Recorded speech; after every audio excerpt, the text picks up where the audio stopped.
Hello my dear friends, welcome. आप सभी लोग का क्लास में बहुत बहुत स्वागत। आज अकाउंट्स की मैं कह सकता हूँ कि आज की क्लास से मेरे ख्याल से आपके जो अकाउंट्स के 90% या 80% डाउट हैं एटलीस्ट वो क्लियर हो जाएंगे। ठीक है। इसके बाद जो डाउट्स बचेंगे थोड़े बहुत, उनको कुछ को मैं पर्सनली लूँगा, कुछ को एक बार लास्ट में हम क्लास में 4 5 6 दिन बाद एक बार फिर से अकाउंट्स की एक छोटी डाउट क्लास में डिस्कस कर लेंगे। ठीक। इसके अलावा अकाउंट्स में आपका क्या रहता है, एक आपका रह रहा है भाई जिसमें आपको प्रॉब्लम है एक बैंक रिकन्सिलिएशन स्टेटमेंट में। ठीक। तो उसके लिए मैं सोच रहा हूँ कि एक रिकॉर्डेड वीडियो बना के आपको दे दूंगा, जिससे कि आपके वो सारे डाउट्स भी क्लियर हो जाएंगे। ठीक है। इसके बाद सेल्फ बैलेंसिंग लेजर एक रहता है जिसमें आपको प्रॉब्लम हो रही है, तो उसकी प्रैक्टिस हम कर लेंगे क्लास में, क्योंकि मुझे लगता है कि वो एक स्कोरिंग एरिया, मतलब हम अगर उसको हम 1 घंटा देंगे तो हमें 2 नंबर से 4 नंबर, एक क्वेश्चन आता है तो 2 मार्क्स और 2 आते हैं तो 4 मार्क्स डेफिनेटली दे देगा। ठीक। नहीं आते हैं तो फिर यही थोड़ा सा, मतलब वो टॉपिक ऐसा है कि आने की प्रॉबिलिटी उसकी कम ही रहती है। ठीक है। ये हो गई बात। Profit and loss appropriation account जो आपका अकाउंट्स का लास्ट पार्ट है, उसको डेफिनेटली आप लोग बहुत ढंग से करिएगा, क्योंकि वो बड़ा इंपॉर्टेंट एरिया, वहाँ से क्वेश्चंस पूछे गए हैं। इजी टॉपिक है, 20 मिनट का टॉपिक है और आपको 2 मार्क्स या 4 मार्क्स दे सकता है। ठीक। तो चलिए आज की क्लास स्टार्ट करते हैं। सबसे पहले मैं बता दूं आपको कि अगर आपने अभी तक सारी क्लासेस जो ऐप पे अवेलेबल है नहीं देखी हैं, अभी उनको देख रहे हो आप, अकाउंटेंसी आपने अभी अभी स्टार्ट की है, अभी अभी बैच में एडमिशन लिया है, तो प्लीज़ आप इस क्लास को लीव कर दो, आपको नुकसान होगा उससे। ठीक। तो आपको तभी क्लास में रहना जब आपने अकाउंटेंसी लगभग खत्म कर ली है। Good evening to all of you. Good evening Ankit, Rishi, Dilip, Riya, Ravi, Nayan, Manisha, Anshu, Akash. तो भाई क्लास में कब रहना है भाई? अगर आपने अकाउंटेंसी लगभग खत्म कर ली है तो आइए चलिए क्लास को स्टार्ट करते हैं। ये क्लासेस इतनी इंपॉर्टेंट हैं, जिन्होंने भी अकाउंटेंसी खत्म कर ली, इसमें वो सारे डाउट्स हैं जो आपने मुझसे पूछे हैं। और जनरली एक बात समझ लें, थोड़ा सा इधर उधर की बातें हो रही हैं मुझे पता है, अभी तुरंत क्वेश्चन पे आएंगे, लेकिन एक बात आप समझ लें कि जनरली जो म्यूजिक होती है थ्रू आउट द वर्ल्ड वो सेम पसंद की जाती है। ठीक। मतलब रहमान साहब को लगभग पूरी दुनिया पसंद करेगी। ठीक। या जो अलग गाने हैं जो आप वेस्टर्न म्यूजिक सुनते हैं। ठीक है।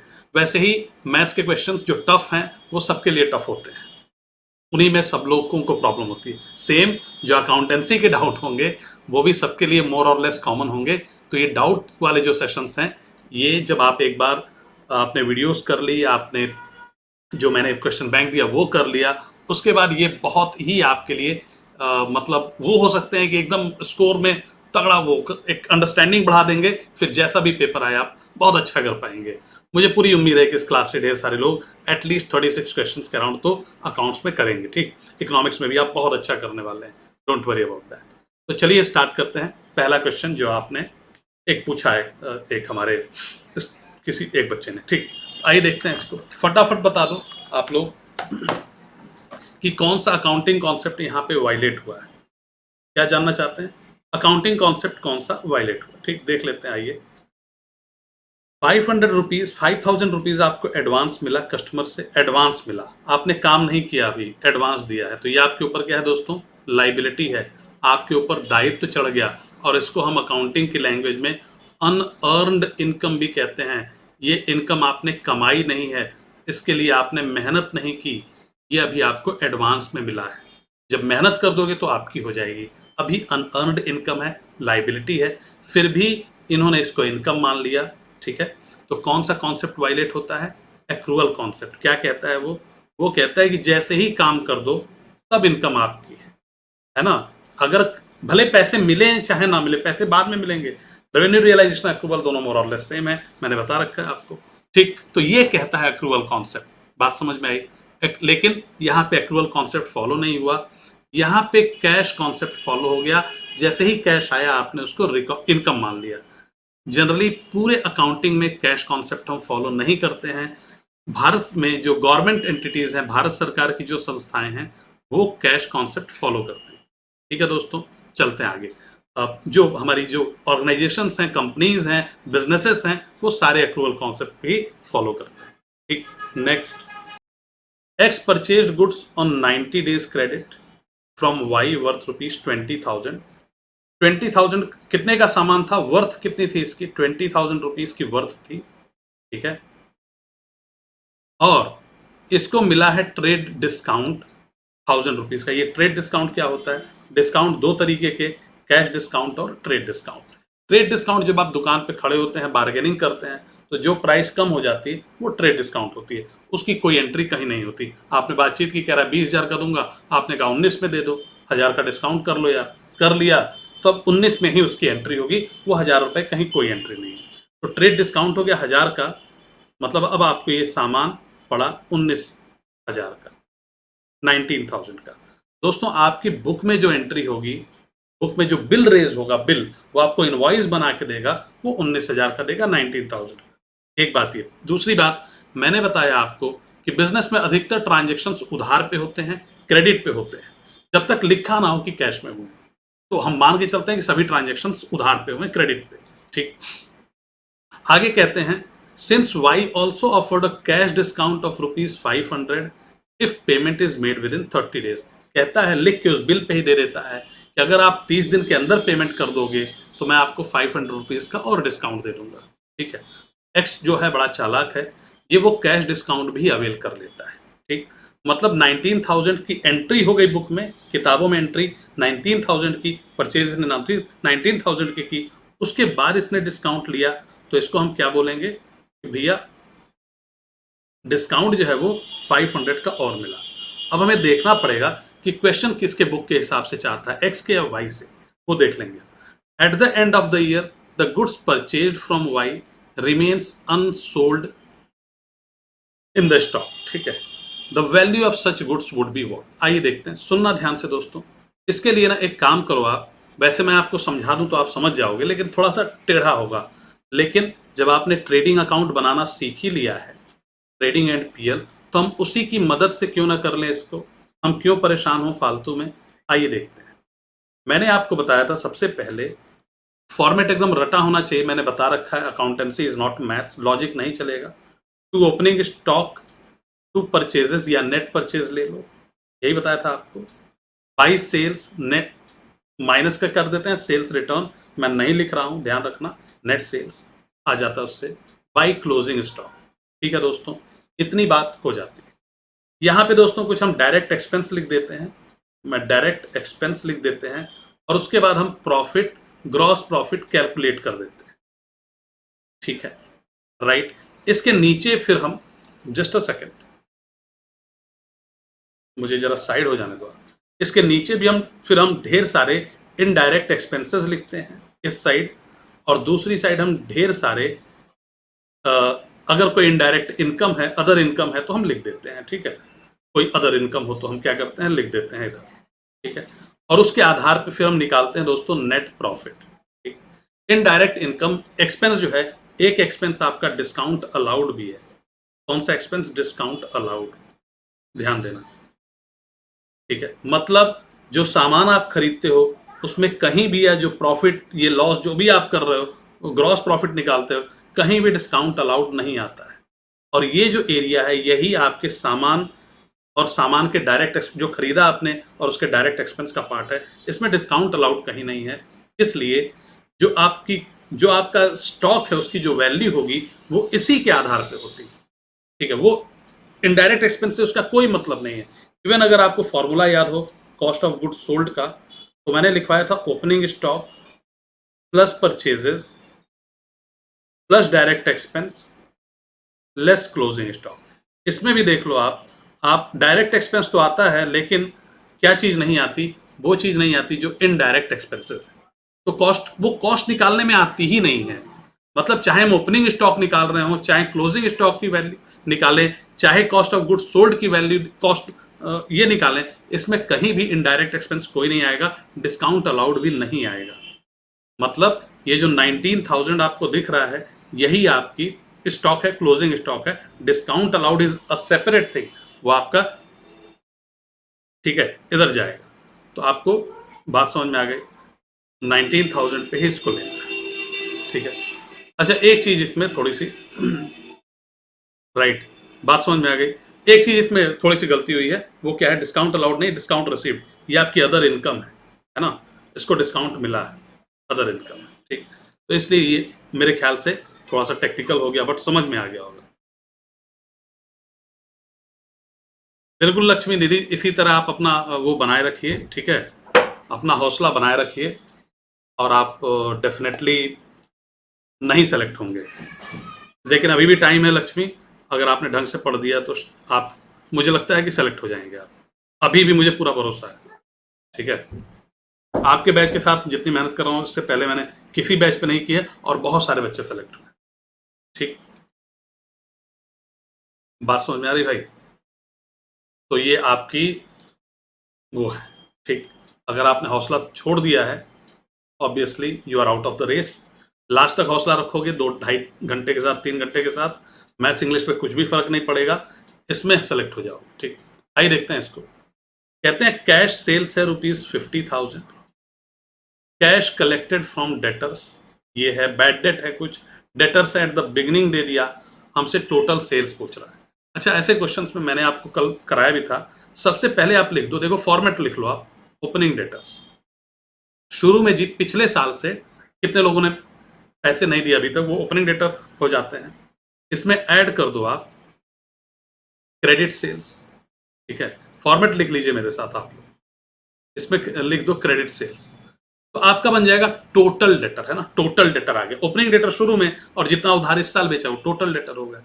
टोटल डेटर मैं अगर चाहूं तो यहां लिख दो टोटल डेटर, एक बार चाहो आप तो लिख दो, लेकिन सेल्स रिटर्न माइनस भी कर सकते हैं, ये ध्यान रखना। क्रेडिट सेल्स होना चाहिए नेट क्रेडिट सेल्स, है ना, net credit sales, net credit sales आप चाहो तो ऐड कर लेना, नेट क्रेडिट सेल्स।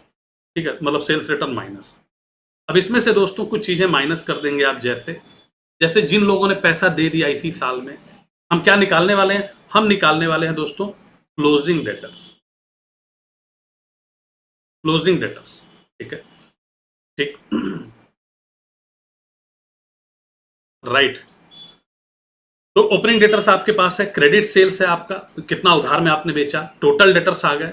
अब लेस क्या करेंगे आप, सबसे पहले लेस कर दीजिए जो आपको कैश मिल गया, कैश रिसीव्ड किससे, डेटर्स से मिला, कैश रिसीव्ड फ्रॉम डेटर्स, लिख लो आप लोग। ठीक है, मैं नहीं लिख रहा, कैश जो भी आपको डेटर्स से मिल गया वो लिख लो, उसके नीचे क्या लिख लो, कुछ और चीजें माइनस कर दो। अगर कोई बैड डेट हो गया हो, कुछ डेटर्स थे टोटल ढेर सारे थे, लेकिन कुछ लोगों ने कहा पैसा देंगे ही नहीं, अब देने वाले नहीं है, तुमको जो करना है कर लो, तो ये बैड डेट्स, ये बैड डेट्स हो गए, सॉरी बैड डेटर्स लिख दिया मैंने, बैड डेट्स। इसके अलावा डेटर्स आपके बने थे, लेकिन अगर आपने स्टाम्प पेपर पे अग्रीमेंट कर लिया तो वो डेटर खत्म हो जाते हैं, एक नया एसेट आ जाता है बिल्स रिसीवेबल, तो इसको भी माइनस करना पड़ेगा क्लोजिंग डेटर निकालने के लिए। ठीक है, इतनी चीजें हम माइनस कर देंगे तो आ जाएगा। ठीक, आइए देख लेते हैं। इसके अलावा एक और हो सकता है, क्रेडिट सेल्स तो हो गई थी, कुछ आपने डिस्काउंट दे दिया, कैश डिस्काउंट जो समझाया था, तो डिस्काउंट अलाउड, इतनी चीजें जब आप माइनस कर दोगे तो आपको क्लोजिंग डेटर्स मिल ही जाएगा। आओ चलो कर देते हैं, देख लेंगे। डेटर्स एट द बिगिनिंग दिया है आपको 10,000 रुपए का, 10,000। ठीक है, कैश सेल्स है 50,000, कैश कलेक्टेड फ्रॉम डेटर्स 130, ये कहां लिख दूं मैं, ये मैं लिख देता हूं कैश रिसीव्ड फ्रॉम डेटर्स 130 यहां। ठीक, बैड डेट्स है दोस्तों 5,000 का, मैंने यहां लिख दिया। डेटर्स एट द बिगिनिंग ₹10,000 लिख चुका हूं। ठीक है, टोटल सेल्स बताना है मुझे, है ना, total sales will be what. अच्छा देखिए, क्लोजिंग डेटर्स आपको कुछ नहीं दिया, मतलब क्लोजिंग डेटर्स लास्ट में 0 हो चुके हैं, बिल्स रिसीवेबल कुछ नहीं है, डिस्काउंट अलाउड कुछ नहीं है, हमसे टोटल सेल्स पूछना है। चलिए क्रेडिट सेल्स निकालते हैं, मैं क्रेडिट सेल्स एक्स मान लेता हूं। मैंने कहा बड़ी सिंपल सी बात है, 10,000 plus X minus this is equal to 0। तो आप कहोगे एक्स की वैल्यू आप लोग खुद बता दो दोस्तों, आप कहोगे कि 1,35 1,25, 1,25,000, ये क्या है, ये दोस्तों है आपका क्रेडिट सेल्स। और इसमें से आप माइनस कर दें, सॉरी, इसमें अगर मैं कैश सेल्स भी ऐड कर दूं, इसमें क्या ऐड कर दूं मैं, कैश सेल्स, कितना है कैश सेल्स भाई, वो मेरा दिया है यहां पे 50,000। तो आप देखेंगे दोस्तों मेरा टोटल सेल्स मुझे मिल जाएगा 1,75,000, और यही आपका ए आंसर था फॉर्चुनेटली, तो आपका आंसर मिल गया। ठीक, ओह भाई, इस पे भी तुम लोग यार, ये काम सुप्रीत जी, क्या बोलूं मैं। ठीक है, बहुत बढ़िया, क्लियर है भाई, बात समझ में आ गई।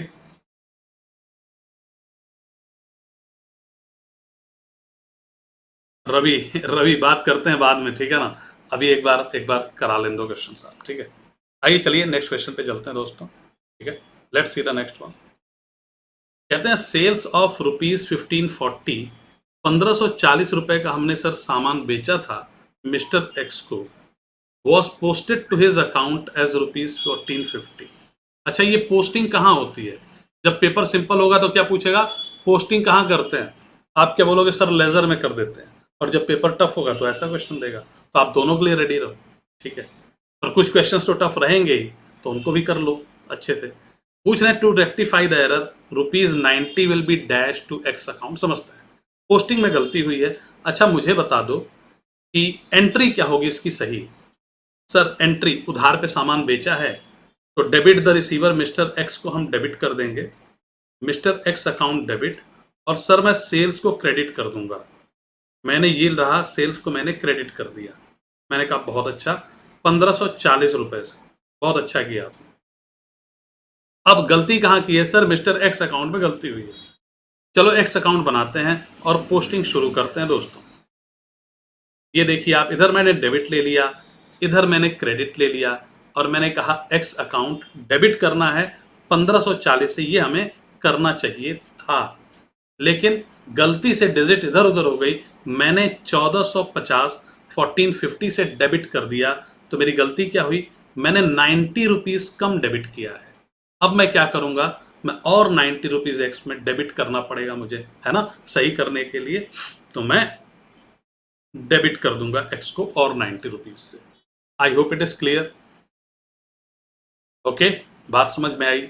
आपने कहां गलती की थी, डेबिट में गलती की है, तो आप डेबिट कर देंगे फिर से, ठीक है।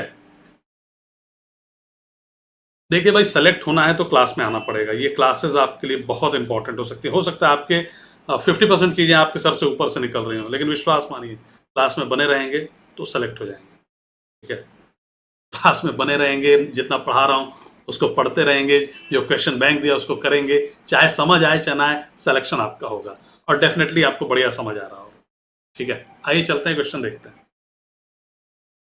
एन अमाउंट ऑफ ₹6000, 6000 रुपए किससे ड्यू थे, अंशुल से, लेने थे अंशुल से, है ना। It had been written off as a bad debt in a previous year. रुक जाओ जरा, क्यों लेने होंगे सर, हमने अंशुल को सामान बेचा होगा। मैं पूरी एंट्री पास करके दिखाऊंगा एक एक, बस मुझे साइड हो जाने दो, मुझे जगह चाहिए होगी। सर हमने अंशुल को सामान बेचा होगा, ठीक है। तो सेल्स के टाइम क्या एंट्री रही होगी, जरा लिखता हूं मैं। डेबिट द रिसीवर, अंशुल आपका रिसीवर होगा, सामान उसको दिया होगा आपने। Debit the receiver, Anshul account debit 6000 से, और सेल्स को दोस्तों आप क्रेडिट कर दो 6000 से, ठीक है। Anshul account debit to sales account, ये एंट्री सेल्स के टाइम। फिर आपको पता चल जाता है बाद में कि भाई अंशुल पैसे नहीं देगा, मतलब ये पैसा मेरा बैड डेट हो गया। तो जब आपने ये जान लिया कि यार अब तो पैसे नहीं देगा, तो बैड डेट हो गया, आपको दुख हो रहा है, मेरा लॉस हो गया, उस टाइम आपकी एंट्री क्या होगी वो देखिए आप कहेंगे debit all expenses and losses. Bad debt हो गया सर, एक्सपेंस है, डेबिट कर दीजिए इसको। बैड डेट अकाउंट डेबिट कितने से, सर मेरे 6000 रुपए डूब गए जो मैंने अंशुल को दिए थे। तो अंशुल को पहले डेबिट किया था, हमारे ये बैलेंस शीट में आ रहा होगा, डेटर साइड में, है ना, चल रहा होगा 6000 6000 6000। अब मेरे भाई अंशुल को क्रेडिट कर दो, ठीक है। अब अंशुल को क्रेडिट कर दो 6000 रुपए, ठीक। बात समझ में आ गई। अब चलते हैं दोस्तों आगे। आपने ये काम कर दिया, इसके बाद वो कह रहे हैं कि क्या हुआ कि बाद में अंशुल ने आपको पैसे दे दिए, ठीक है। बाद में 2 साल 1 साल 3 साल बाद, या आप उस एरिया के एमएलए बन गए, अब अंशुल ने कहा भाई पैसे दे ही देते हैं, ठीक है, जो भी रहा, तो दे दिए। तो क्या हुआ, अब बैड डेट्स रिकवर्ड हो गया। बैड डेट्स जो आपका हुआ था वो रिकवर हुआ। दोस्तों एंट्री यहाँ पे देखना ध्यान से, हमारी जो गलती होती है यहाँ पे मैं वो भी आपको बताता हूँ। यहाँ पे हम 2 तरीके से एंट्री पास कर सकते हैं। एक एंट्री हम ये कह सकते हैं कि कैश या बैंक अकाउंट को डेबिट कर दे, जैसे उसने पैसे दिए हों, कैश में दिए हों तो कैश अकाउंट डेबिट, और बैंक में दिए हों तो बैंक अकाउंट डेबिट, डेबिट कर देते हैं। और दिया किसने, क्रेडिट द गिवर, अंशुल को क्रेडिट कर दें, एक एंट्री हम ये पास कर सकते हैं। ठीक है, कितना 6000, जो कि रॉन्ग होती है। वैसे तो ये सही है अकाउंटिंग के हिसाब से, जितना जिस तरह से मैंने आपको बताया वो सही है, लेकिन आपको समझना पड़ेगा थोड़ा सा, एक आदमी नॉर्मल इंसान की तरह समझना। ठीक है, तो सही एंट्री क्या होगी सर? भाई कैश तो आया है डेफिनेटली, तो कैश अकाउंट डेबिट होगा। लेकिन जब ये अंशुल ने पैसे दिए तो हम यहां पे जो एंट्री पास करते हैं, to bad debts recovered account, to bad debts recovered account. ठीक है, और कितना कर देते हैं हम? 6000 रुपीज से। सर ऐसा क्यों करते हैं हम? ऐसा बच्चे इसलिए करते हैं, ये आपकी करेक्ट एंट्री है। ठीक है, क्योंकि अंशुल को अगर हम दोबारा क्रेडिट कर देंगे तो क्रेडिट द गिवर आपने कर तो दिया, लेकिन ये लाइबिलिटी बन के जाएगा हमारे लिए। ऐसा लगेगा जब अंशुल को हम ट्रायल बैलेंस बनाएंगे, वहां पे भी अंशुल का नाम आएगा, उसके नाम से आप देखो यहाँ पे क्रेडिट है ना 6000, तो ट्रायल बैलेंस बनाओगे तो क्रेडिट साइड में यहाँ 6000 रहेगा, ये बैलेंस शीट में उठ के जाएगा लाइबिलिटी साइड में, तो अंशुल अंशुल लाइबिलिटी बन गया। और अंशुल लाइबिलिटी अब आपके लिए नहीं है, अंशुल से आपका कोई मतलब नहीं, भले ही उसने पैसा दे दिया, आपको क्या पता है मेरे डूबे हुए पैसे मिल गए, बस आप ये सोचते हो, तो वो है बैड डेट्स रिकवर्ड। ठीक है, ये वाली एंट्री गलत है, इसलिए नहीं बना रहे क्योंकि अंशुल दोबारा लाइबिलिटी के रूप में खड़ा हो जाएगा। तो क्वेश्चन क्या था? कह रहे हैं कि बैड डेट्स हमने राइट ऑफ कर दिया था और इसको, वो पैसा हमें वापस मिल गया और उसको हमने पोस्ट कर दिया है अंशुल के पर्सनल अकाउंट, मतलब ये वाली एंट्री हमने पास कर दी है। तो इसकी रेक्टिफिकेशन एंट्री क्या होगी? देखिए, कैश को डेबिट करना था दोस्तों, आपने कैश को डेबिट किया, बहुत अच्छा किया, करेक्ट में भी रॉन्ग में दोनों में डेबिट किया, इसका कुछ नहीं करना। लेकिन आपने गलती से अंशुल को 6000 से क्रेडिट कर दिया है, काट नहीं सकते आप, काटना अलाउड नहीं है अकाउंट्स में। अगर क्रेडिट को आप प्लस मानते हो तो डेबिट माइनस है, मैंने बता रखा है आपको, दोनों उल्टे हैं। तो अंशुल को खत्म करने के लिए, अंशुल के अकाउंट को, आपको अंशुल को दोबारा अब डेबिट करना पड़ेगा।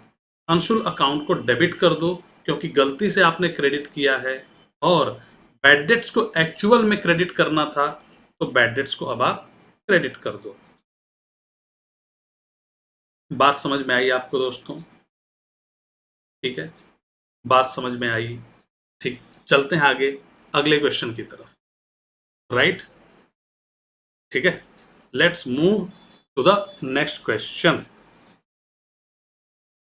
आइए देखते हैं इसको। और ये मतलब सुपर टफ टाइप के क्वेश्चंस हैं, आपका जो पेपर होगा वो एक रिलेटिवली बहुत ही ठीक पेपर आता है, बैलेंस पेपर आता है, इजी आता है। लेकिन हाँ, इतना कर लिया आपने तो जो एक आधे मतलब 40 में से आप वैसे 34 कर रहे होते तो अब 36, 37, 38 करके आएंगे आप। ठीक है, इवन 40 भी करके आ सकते हैं। ठीक है, तो बस ये उसकी लड़ाई है। ठीक, आइए देखते हैं।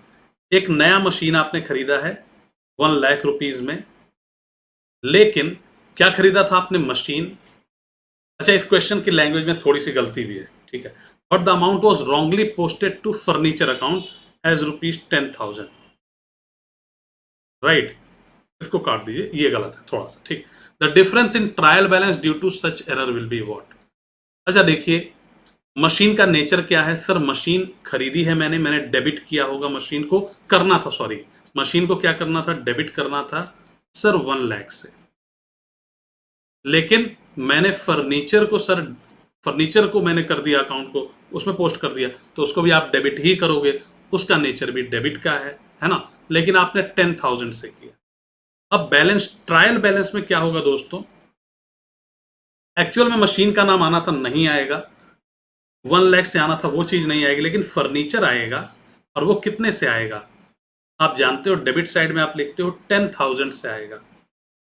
एसेट, टोटल एसेट बढ़नी थी 1,00,000 से, डेबिट साइड बढ़ना था 1,00,000 से, बड़ा सिर्फ 10,000 से, तो 90,000 का शॉर्टफॉल आपको देखने को मिलेगा। Is it clear? Good evening Avneet. Right, चलते हैं आगे भाई। Bad debt recovered, bad debt is loss. Bad debt क्या है? लॉस है मिस्टर गुमान। और रिकवर्ड, वो रिकवर हो गया, उसके लिए अलग अकाउंट बनाते हैं, that is profit. Good evening Avneet, good evening. चलिए आगे चलते हैं। ठीक, old office furniture sold to Sethi for ₹2,000 was entered in the sales book. सारे रेक्टिफिकेशन ऑफ एरर से आप लोगों ने बहुत क्वेश्चन पूछे, आइए देखते हैं। Old office furniture sold to Sethi, इतने में was entered in the sales book. क्या बेचा? फर्नीचर बेचा। क्या एंट्री होनी थी? अगर मान लीजिए पैसा आपको कैश में मिला है तो कैश अकाउंट डेबिट, बैंक में मिला है तो बैंक डेबिट। मैं कैश मांग रहा हूं, कैश अकाउंट डेबिट 2000, और आपको लिखना चाहिए था टू सर मेरा फर्नीचर चला गया, मेरा एसेट था furniture, credit what goes out, sir मैं अपने फर्नीचर को क्रेडिट कर देता हूं। ये आपकी करेक्ट एंट्री होनी चाहिए थी। आपने गलती कर दी कुछ। क्या एंट्री पास किया आपने? आपने लिखा cash account debit to sales account. ठीक है दोस्तों, ये बड़ी भारी मिस्टेक, ठीक है, ये छोटी मोटी गलती नहीं की आपने, ठीक है, बड़ी मिस्टेक। लेकिन राइट रेक्टिफिकेशन एंट्री इसकी क्या होगी वो बता दो। गलती की आपने, गलती पकड़ भी ली, अब रेक्टिफिकेशन एंट्री मुझे बता के यहां पे लिखवाइए। देखिए, सही में भी कैश को डेबिट करना था, गलत में भी आपने डेबिट किया, बहुत बढ़िया। सही में फर्नीचर को क्रेडिट करना था और आपने सेल्स को क्रेडिट कर दिया। तो बताएंगे लोग सेल्स का हम क्या करेंगे, डेबिट या क्रेडिट? लिख के बताइए डीआर और सीआर, सेल्स का क्या करना है। तो देखिए आप कहेंगे सर मैंने गलती से इसको क्रेडिट कर दिया, इस चीज को, इस गलती को सही करने के लिए मुझे इसको डेबिट करना पड़ेगा। सेल्स अकाउंट डेबिट 2000, और फर्नीचर को क्रेडिट करना था तो फर्नीचर को क्रेडिट कर देते हैं। अब मैंने अपनी गलती सुधार ली है और बस मजा आ गया। ठीक है, चलें आगे। बहुत बढ़िया, ओके, आइए। बहुत अच्छे, रिया, नूब, अंशु, मिस्टर गुमान, ज्योति, बहुत बढ़िया। चलिए नेक्स्ट पे चलते हैं। कहते हैं रेंट ड्यू था मार्च के महीने का, ये कैशबुक में किधर आएगा? फटाफट बताओ आप लोग, किधर आएगा?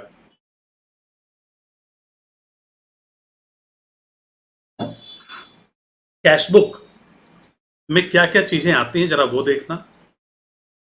कैशबुक 3 टाइप का हो सकता है, single column, double column, triple column. मैं डिस्काउंट वाले की बात नहीं कर रहा।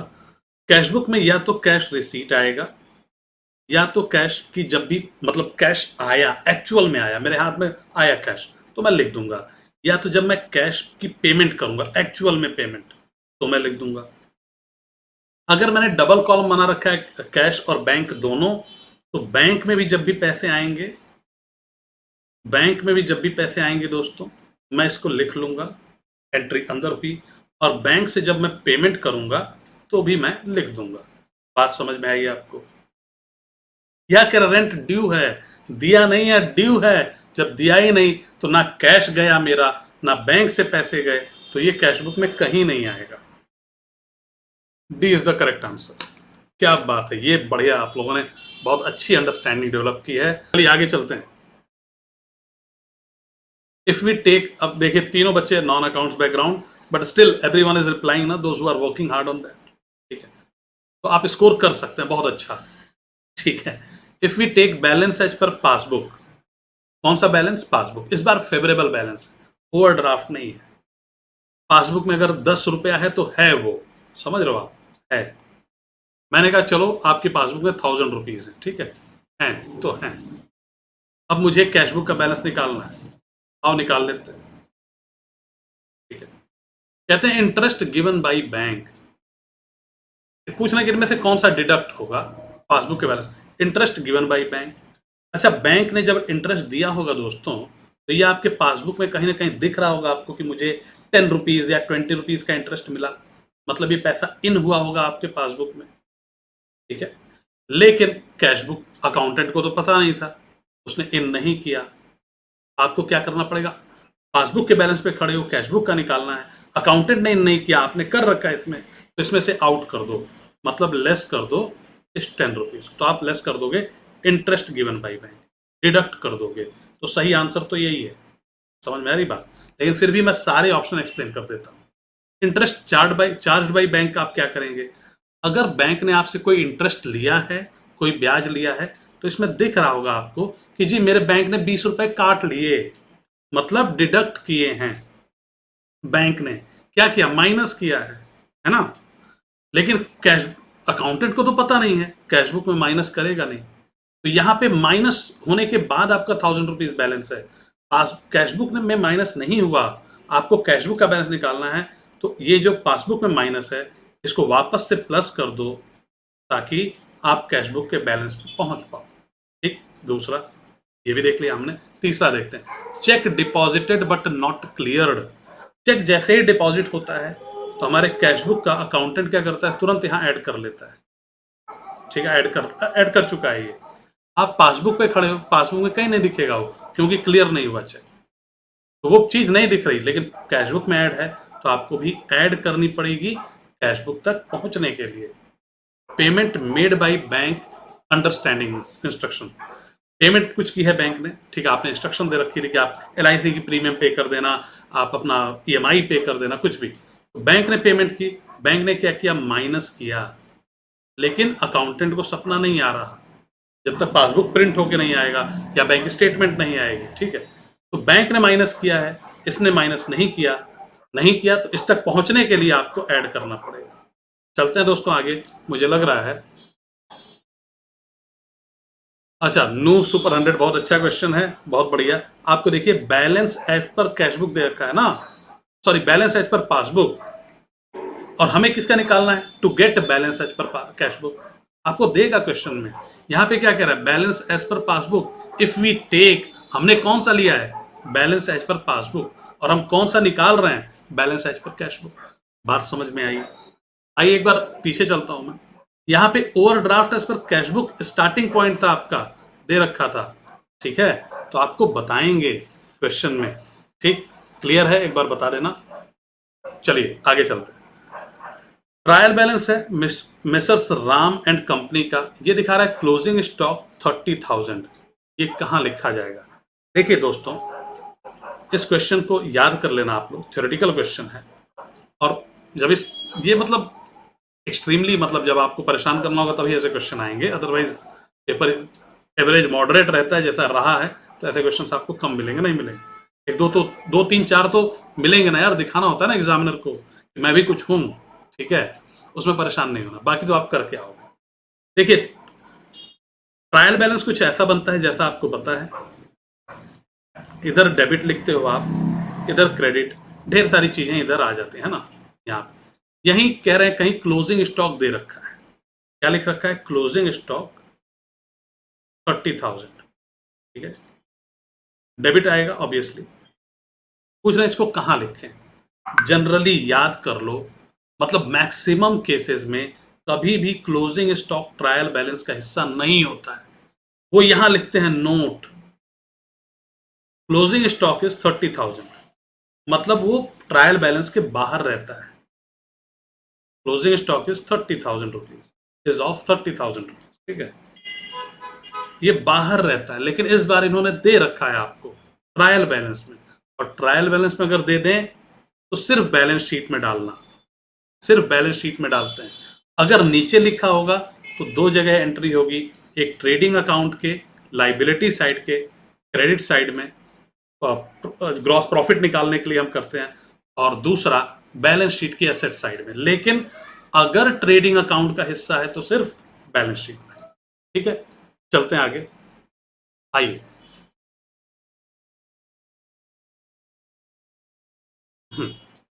कहते हैं calculate the amount of gross profit, gross profit निकालना है। ओपनिंग स्टॉक दे रखा है, क्लोजिंग स्टॉक दे रखा है, सेल्स दे रखा है, और कॉस्ट ऑफ गुड्स सोल्ड, कोई बताएगा मुझे, ठीक है, कोई बताएगा। आइए मैं अपने आप को थोड़ा सा साइड करता हूं, आपको समझाता हूं, बढ़िया क्वेश्चन है, प्यारा सा।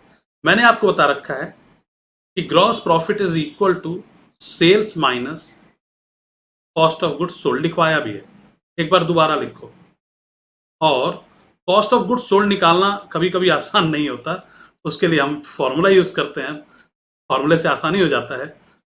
Cost of goods sold is equal to opening stock plus net purchases, net purchases में क्या आ जाता है, purchase minus purchase return, plus direct expense minus closing stock. तो ये जो ओपनिंग स्टॉक और क्लोजिंग स्टॉक की दोस्तों जरूरत पड़ती है आपको, वो कॉस्ट ऑफ गुड्स सोल्ड निकालने के लिए पड़ती है। अगर cost of goods sold direct दे रखा है और सेल्स डायरेक्ट दे रखा है तो ये क्वेश्चन बहुत सिंपल हो गया, आप sales minus cost of goods sold कर दीजिए, ठीक है, 1,45,000 आपका आ जाएगा, वही हो जाएगा आपका आंसर। बात समझ में आ गई, ठीक है, बात समझ में आई एकदम, बहुत ही प्यारा क्वेश्चन है ना, सिंपल सा लेकिन परेशान कर सकता है, ठीक। तो ये बस आपको आईज, अब मतलब थ्योरी वगैरह पढ़ लिया आपने, क्वेश्चंस करो, अपनी आईज को शार्प करो, बस यही काम बचा है, ठीक है। और मैं अवेलेबल हूं ही, मुझसे पूछते रहो आप लोग, ठीक है। चलिए आइए देखते हैं।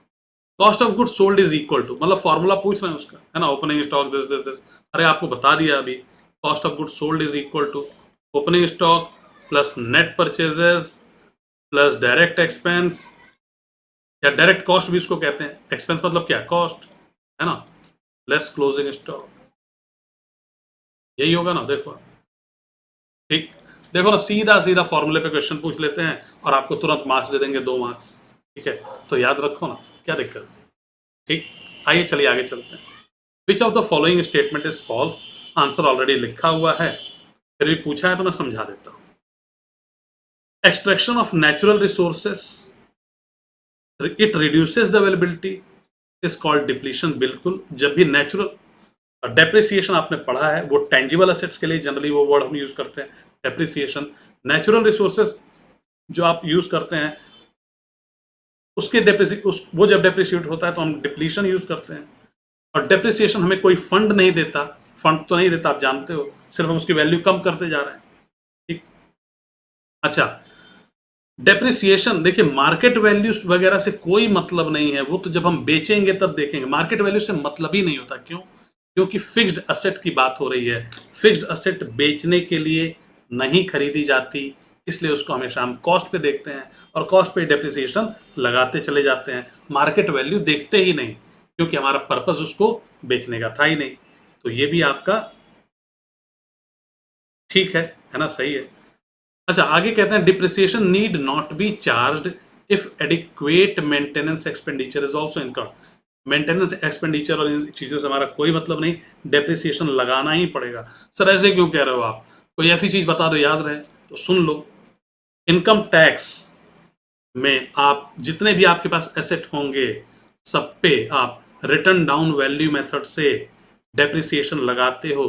किस रेट से लगाते हो? वो रेट इनकम टैक्स डिपार्टमेंट आपको अवेलेबल कराता है। जैसे आपका लैपटॉप है, वो मेरे ख्याल से 60% या 50% आप पर ईयर उसको डेप्रिसिएट कर सकते हो, ठीक।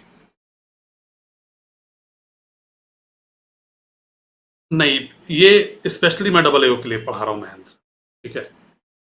What amount should be credited to the income and expenditure account as subscription as given in the following information? पूछ रहे हैं इनकम एंड एक्सपेंडिचर अकाउंट में हम क्या डालें सब्सक्रिप्शन में। किसकी बात कर रहे हैं? NPO, not for profit organisation का चैप्टर है। इनकम एंड एक्सपेंडिचर अकाउंट की बात हो रही है ना। सब्सक्रिप्शन अमाउंट कितना डालें? तो भैया एक काम करना, इस बार जितने भी पैसे आपको मिले, सब्सक्रिप्शन अमाउंट रिसीव्ड, ठीक है, वो देख लेना, ठीक है ना, वो देख लेना आप, जितना भी मिला आपको उसमें एक काम करना, एक चीज माइनस कर देना। क्या सर माइनस कर दें? कुछ पिछले साल का बकाया रहो, प्रीवियस ईयर का आउटस्टैंडिंग कुछ रहा हो, जितना मिला उसमें से प्रीवियस ईयर का आउटस्टैंडिंग जो रहा उसको माइनस कर देना, ठीक है। अच्छा, और एक चीज और माइनस कर देना, अगर कुछ आपको अगले साल के लिए एडवांस मिल गया हो, कुछ अगले साल का मिल गया हो, मिला तो जितना भी, लेकिन उसमें कुछ पिछले साल का बाकी था वो भी मिला, कुछ एडवांस मिल गया, उसको माइनस कर देना। और एक चीज ऐड कर देना, करंट ईयर का, हो सकता है कि इस साल का कुछ लोगों ने सब्सक्रिप्शन ना दिया हो, तो इसको ऐड कर देना, करंट ईयर के आउटस्टैंडिंग को, आपका निकल जाएगा। या इसको लिख लो, कंफ्यूज होगे, एक बार लिख लोगे ना, ठीक है, तो कंफ्यूज वगैरह जो भी होगे सब एकदम आराम से समझ में आ जाएगा, ठीक। सब्सक्रिप्शन रिसीप्ट की बात करूं मैं, 21,000, यानी जी इतना रुपया मुझे मिला है, लेकिन इसमें 400 जो है वो पिछली साल का मिला, देखो 14 का, ये 15 का मिल रहा है, तो ये 400 आप क्या करो, भाई पिछले साल के हो तुम, इस साल मिले हो, माइनस कर दोगे इसमें से। और इसी में इंक्लूड है दोस्तों 500 अगली साल के लिए, 2016 के लिए, इसको भी माइनस कर दो, ठीक, राइट। एक बात आगे कहते हैं, 31 दिसंबर 2015 को आपको पता चलता है subscription due but not received ₹700 है। ड्यू तो हो गया लेकिन मिला नहीं, मतलब आउटस्टैंडिंग रह गया इस साल 700, ये ऐड कर दो। आप देखोगे दोस्तों तो आपको 20,800 आपको मिल जाएगा आंसर, है ना? बात समझ में आ गई? अभिषेक, अभिषेक एलोकेशन नहीं करा सकता मैं, और एलोकेशन आ ही जाएगी, इस बार थोड़ी डिले हो रही है। ठीक है, सम ऑफ डिजिट मेथड्स, हाँ एक ये आपको अलग से मैं कराऊंगा पहले, उसके बाद उसके क्वेश्चंस कराऊंगा। इजी मेथड है लेकिन एक बार दोबारा कराऊंगा। ठीक, आइए देखिए, एक बार एक फिर है सब्सक्रिप्शन का क्वेश्चन, इसका सॉल्यूशन भी था फिर भी बच्चे ने पूछा है। चलिए फटाफट कर लेते हैं। पहले हम देख लेंगे कितना मिला टोटल, है ना? रिसीव्ड, आइए देखते हैं। सब्सक्रिप्शन रिसीव्ड 3 लाख रुपए मिले। कितना मिला भाई? 3 lakhs। ठीक, अच्छा कब मिला? ये 19 में मिला है, पूरे ईयर 19 में। सब्सक्रिप्शन आउटस्टैंडिंग जो था 1 लाख, वो पिछली साल का भी था, तो इसको आप माइनस करोगे। टोटल 3 lakhs में से क्या माइनस करोगे? जो पिछली साल का मिला है आउटस्टैंडिंग, प्रीवियस ईयर जो था कितना था, 1 लाख, माइनस कर दो। ठीक, माइनस कर दो। कहते हैं जी आउटस्टैंडिंग अगली साल का सॉरी अगली साल का नहीं है, 31 मार्च 2019 को जो आउटस्टैंडिंग है वो 85,000 है। मैंने कहा चलो राइट, एक काम करो कि जो आउटस्टैंडिंग है इसको ऐड कर दो। सर ऐड कर रहे हैं, हाँ ये इस साल का आउटस्टैंडिंग नहीं मिला ना इस साल, ऐड ये इस साल का करंट ईयर, मैं इसको ऐड कर देता हूँ। देखो भाई 3 लाख रुपए मिल गए, 85,000 अभी भी बाकी, 85,000 बाकी है इस साल के, तो मेरा टोटल 385 इस बार की इनकम होती है। लेकिन 1 लाख पिछले साल की थी, उसको माइनस किया 285। अभी कुछ और कह रहे हैं आगे, सर आपको थोड़ा बहुत ना एडवांस मिला है। अच्छा जी, कुछ पिछली साल भी सर आपको एडवांस मिला था अगली साल के लिए, मतलब 19 में जो मिला है 3 लाख वो तो मिला ही है, 18 में भी आपको 75,000 रुपए अगली साल के लिए मिल गए थे। 18 में भी अगली साल के लिए 75, तो वो हमारी इस साल की इनकम हो जाएंगे। ये एडवांस कब मिला था मुझे? पिछले साल मिला था, है ना? पिछले साल मिला था, तो ये मेरी इस साल की इनकम हो जाएगी। ठीक है, और 31 मार्च 2019 को जो आपको एडवांस मिला, मतलब ये अगली साल के लिए मिला, कितना मिला? 80,000। इसको माइनस कर दो आप। तो बड़ा ही खतरनाक क्वेश्चन बना है, लेकिन I hope it would be clear. एक बार आराम से आप लोग इसको देखिएगा, डेफिनेटली समझ लेंगे। और इस लेवल के क्वेश्चंस की आने की उम्मीद बहुत कम है, बहुत ही कम। ठीक है, पर फिर भी मैंने थोड़ा सा समझा दिया। ठीक, कोई कंफ्यूजन हो तो बताना। ठीक, चलते हैं आगे अगले क्वेश्चन की तरफ। Sir collection of an account receivable will cause total asset to decrease how? पहले ये बताओ कि ये स्टेटमेंट सही है, क्या डिक्रीज होगी? अकाउंट रिसीवेबल का मतलब मेरे भाई क्या होता है? या तो डेटर्स या तो बिल्स रिसीवेबल। बिल रिसीवेबल जब मेच्योर हो जाएगा, मेच्योरिटी आ जाएगी उसकी, तो आपको पैसे मिल जाते हैं, या तो डेटर्स आपको उधार देते हैं। दोस्तों बैलेंस शीट देखिए आप ध्यान से, यहां पे डेटर्स पहले लिखा था 50,000। ठीक है, और भी ढेर सारे एसेट्स थे, मैं सिर्फ डेटर्स लिख रहा हूं। और इधर कहीं लिखा था कैश, वो था आपका 10,000। अब क्या है ना सर, इन्होंने पैसे दे दिए तो ये खत्म हो जाएंगे, यहां से 50,000 मिल गया आपको, डेटर खत्म। लेकिन किस रूप में मिला? मान लो कैश मिला, तो यहां बढ़ जाएगा ना भाई, कैश अब कितना हो गया? 50 + 10।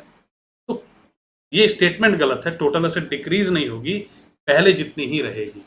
बात समझ में आई? पहले जितनी ही रहेगी। ठीक है, डेटर चला गया एक एसेट, कैश आ गया, या बैंक में पैसे आए हों, फिर से एसेट उतनी है, कोई चेंज नहीं आएगा। चलिए अगले पे, ओल्ड फर्नीचर। आज थोड़ी क्लास लंबी होगी आधे घंटे और, ठीक है, ढेर सारे डाउट्स हैं आपके। Old furniture sold to Sethi for ₹2,000 was entered in the sales book. Right, the book value of furniture sold was ₹25,100. Rectification entry would be what? बड़ा ही, मतलब मैं कहूं एक नेक्स्ट लेवल टफ क्वेश्चन है। Should I do it? Akhilesh class के बाद बात करिए, ठीक है।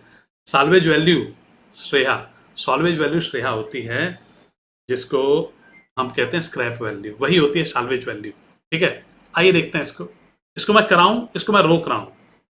दिस इज सुपर टफ यार, लाइक नेक्स्ट लेवल, ठीक है। So let's wait for this. वो करते हैं ना जिनको आने के चांसेस ज्यादा हैं, जो आपको मार्क्स देंगे, ठीक है। आपने कर लिया, डेफिनेटली करके आओगे, इसमें तो तब भी कंफ्यूज हो सकते हो, ठीक है। तो थोड़ा सा रुको, जब उतनी तैयारी हो जाएगी तो करेंगे। आइए इसको करते हैं।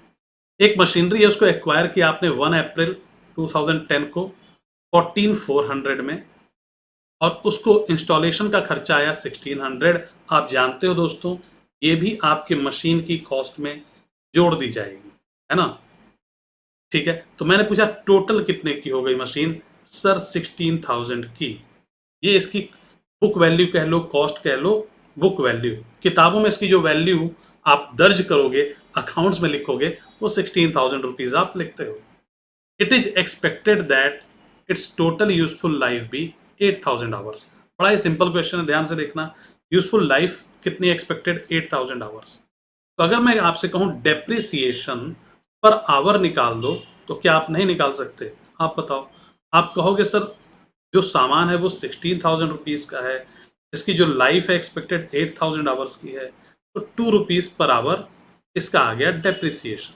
बहुत बढ़िया। कहते हैं ईयर 10-11 में ये मशीन 2,500 आवर्स चली है, तो डेप्रिसिएशन कितना होगा इस साल के लिए? मैंने कहा देखो भाई, 2,500 आवर्स चली है तो 5,000 रुपए डेप्रिसिएशन हो जाएगा। बहुत ही सिंपल क्वेश्चन। आज के बाद क्या ये क्वेश्चन आप गलत करके आओगे एग्जाम में? आप बताओ। वैसे गलत हो सकता था, लेकिन अब गलत होगा क्या? इस तरह के क्वेश्चंस को तो पहले ही करना है, मतलब इनको एकदम, इनको बहुत मुक्के मारने हैं, ठीक है। So that we can not means we have to do this definitely. आइए देखते हैं, we can not leave this. Price of the computer 50,000। Residual value है भैया, रेसिडुअल वैल्यू। ऐसा जब भी कुछ दिखे समझ जाना ये बुक वैल्यू, ये साल्वेज वैल्यू की बात कर रहा है, स्क्रैप वैल्यू की बात कर रहा है। Scrap value, salvage value, residual value, ये सारे सिनोनिम है, ठीक है, पर्यायवाची। 10,000, ठीक है। Hours worked for the year, 6,000 hours चली है मशीन। एस्टिमेटेड लाइफ है 20,000 की। फटाफट इसको करते हैं। आप सबसे पहले दोस्तों ये जान लो कि किस वैल्यू पे डेप्रिसिएशन निकालें। हमने खरीदा है 5,000 में, बेच लेंगे लास्ट में कबाड़े में 10,000 में। वो 10,000 हमारा सुरक्षित है ना। कोई एस्टिमेटेड होती है ये वैल्यू, मतलब 50,000 की आज हमने खरीदी, 10,000 में बेच लेंगे, तो हमारा इस मशीन को यूज करने के पूरी लाइफ में 40,000 रुपीज डूब जाएगा। एस्टिमेटेड लाइफ है दोस्तों 20,000 आवर्स में डूबेगा ये। तो पर आवर कितने रुपए डूबेंगे? आप खुद बता दो। आप कहोगे 2 रुपए। आप कह रहे हो सर 6,000 घंटे मशीन चली है, तो 12,000 रुपए आपके डूब चुके होंगे। चलें आगे, शुड वी मूव है, है ना? चलें, चलिए। अ mine was taken on lease. Mine आपने लीज पे ले लिया, ठीक है। कितने, 2 करोड़ रुपए हैं क्या? जो भी। टोटल प्रोडक्शन कैपेसिटी इसकी है इतनी। What will be the depreciation 2007 में अगर ये प्रोड्यूस करता है इतने मेट्रिक टन? मैंने कहा देखो भाई, इसको इससे डिवाइड कर दो, ठीक है, पर मेट्रिक टन डेप्रिसिएशन निकाल दो, पर मेट्रिक टन डेप्रिसिएशन निकाल दो, और फिर 30,000 से उसको मल्टीप्लाई कर देना, मिल जाएगा आंसर। अब मुझे परेशान मत करो, बोलो चलें आगे। ठीक, समझ गया। पर मेट्रिक टन निकल जाएगा। 2 करोड़ को 4 लाख से डिवाइड कर देंगे आप, है ना। कितना आएगा? 4 लाख दाम 40, 50 रुपीज इंटू 30,000 कर देंगे, 15 लैक्स। मेरे ख्याल से यही आंसर है ना। ठीक, चलते हैं आगे। विच of the following does not allow dual aspect. ये बहुत ही सिंपल क्वेश्चन है, और मैं पूरी गारंटी से कह सकता हूँ किसी नए बच्चे ने पूछा। पहले पूरी क्लास आप लोग देख लो एक बार, ठीक है ना। आइए देखते हैं। Increase in one asset. अच्छा, डुअल एस्पेक्ट को ऐसे समझने के लिए एक बार लिख देना आप लोग कहीं भी, asset is equal to capital plus liability. Sir capital भी तो लाइबिलिटी होती है, एक बच्चे ने कहा। हाँ, लेकिन यहाँ पे जो लाइबिलिटी हम लिखते हैं इसका मतलब होता है आउटसाइड लाइबिलिटी। कैपिटल जो है वो इनसाइड लाइबिलिटी है, वो तो मालिक का पैसा लगा हुआ है, ठीक है, वो भी लाइबिलिटी है। ठीक, अगर इंक्रीज करेंगे एक एसेट में तो डिक्रीज होगा दूसरा एसेट, एक इंक्रीज हुआ दूसरा डिक्रीज। इधर कोई चेंज मत करो, ठीक है, दोनों साइड बराबर रहेंगे। एसेट बढ़ा रहे हो, अगर इसको बढ़ाते हो तो इसको भी बढ़ा दो, तब भी दोनों साइड बराबर रहेंगे, कोई दिक्कत नहीं होगी। इसको 100 रुपए से बढ़ाया, इधर भी 100 रुपए से बढ़ा दो, तो पहले अगर 5000 दोनों साइड था, 5100 हो जाएंगे। ठीक है। कहते हैं decrease in one asset. Sir मैंने 2 एसेट थे मेरे पास, एक की वैल्यू मैंने 50 रुपीज कम कर दी और दूसरे की भी 50 रुपीज कम कर दी, डिक्रीज अदर में भी कर दिया। आपने इस साइड भाई साहब 100 रुपीज कम कर दी, लेकिन दूसरी साइड तो हुआ नहीं, तो C is the wrong, C is the correct answer. यहाँ पे फॉलो नहीं हो रहा। ठीक है, यहाँ पे फॉलो नहीं हो रहा। बात समझ में आ रही है ना? चलते हैं आगे। तो जितना पढ़ाया सब कुछ उसी में है, सारे मतलब समझ लो रहस्य खजाने उसी में हैं बस। ठीक है, उन्हीं को ढंग से करना है। A trader purchase 100 mobiles at ₹10,000 each. 10,000 रुपए पर मोबाइल, 100 मोबाइल खरीदता है, 90 मोबाइल बेच देता है। कब तक? 31 मार्च 15 तक। Marketing value of the remaining mobiles, ये मार्केटिंग वैल्यू नहीं होनी चाहिए थी ना? हाँ ठीक है, मार्केट वैल्यू, वही तो मैं कह रहा हूँ। Of the remaining mobile was ₹90,000।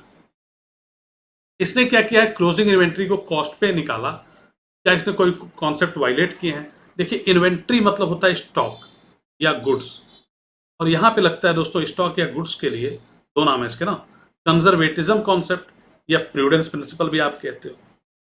वो क्या कहता है? वो कहता है कॉस्ट और market value which ever is lower. अब ये जो 90 मोबाइल बिक गई, 10 बची हैं, हर मोबाइल 10,000 की उसने खरीदी है, तो उसकी कॉस्ट कितनी है? कॉस्ट है उसकी 10,000 इंटू 10, मतलब 1 लाख। और अगर मैं मार्केट वैल्यू की बात करूं दोस्तों, तो मार्केट वैल्यू उसकी दे रखी है 90,000। 90,000 लोअर कौन सी है दोनों में?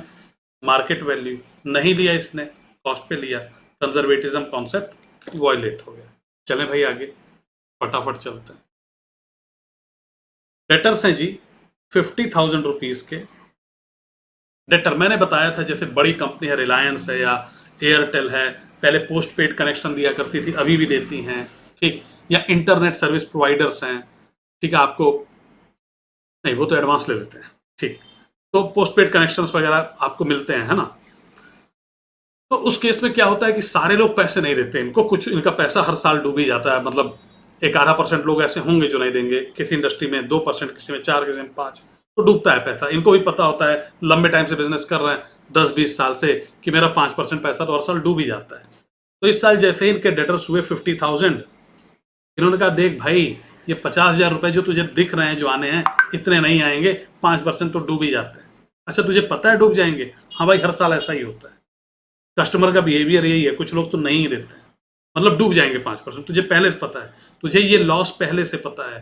तो कंजर्वेटिज्म कॉन्सेप्ट दोस्तों एक बात कहता है कि फ्यूचर प्रॉफिट पे कभी भी ध्यान मत देना, लेकिन फ्यूचर लॉसेस पे, जो भी आपके प्रोस्पेक्टिव लॉस हैं, प्रोविजन बना लेना हमेशा लॉसेस के लिए। फ्यूचर लॉसेस को तुरंत ध्यान देना, उनके लिए प्रोविजन बना देना। तो ये जो लॉस आपका 5% होगा, इसके लिए आप प्रोविजन बना लो। ठीक है, इतना तो डूब ही जाएगा मेरा, बैड डेट हो जाएगा। ये कंजर्वेटिज्म कॉन्सेप्ट क्या है? ठीक, चलते हैं आगे। और इस तरह क्वेश्चन आपको खूब मिलने वाले हैं एग्जाम में, मैं आपको डेफिनेटली बता रहा हूं। आप पेपर करके आओगे ना, फिर आप याद करोगे। ठीक है, बस झेलते जाओ आप लोग लास्ट तक। ठीक है, कुछ चीजें टफ मैंने आपको दे दी हैं, मुझे पता है, बस झेलते रहो। इतने बढ़िया नंबर आएंगे कि आप लोग खुद एस्टॉनिश हो जाओगे। ठीक, इसकी गारंटी है। बस पढ़ते रहिए डेली आप लोग। एबीसी लिमिटेड ने परचेज की एक बिल्डिंग 5 लाख रुपीज पे करके कितनी तारीख को 2000 में पे 2000 में इन्होंने परचेज की। इन्हें 2007 में पता चलता है कि वैसी ही बिल्डिंग इन्हें 1,50,000 मिल जाएगी। ऐसा कैसे हो भाई? हो सकता है जब इन्होंने ली हो तो बिल्डिंग ले ली, लेकिन उस लोकेलिटी में अब एक बड़ा सा नाला निकाल दिया सरकार ने, अब चारों तरफ बदबू रहती है, तो 1,50,000 में भी मिल रहा है 7 साल बाद। या कूड़े का ढेर, डंपिंग ग्राउंड बना दिया सरकार ने, है ना? तो अब ठीक है, this value of 1,50,000 is known as what? Historical cost है? बिल्कुल नहीं। करंट कॉस्ट है? कॉस्ट नहीं है ये। प्रेजेंट कॉस्ट है, कॉस्ट नहीं है, रियलाइजेबल वैल्यू। ठीक है, आप अगर बेचना चाहोगे तो आज इतने में बिकेगी, ये रियलाइजेबल वैल्यू है। ठीक है, next.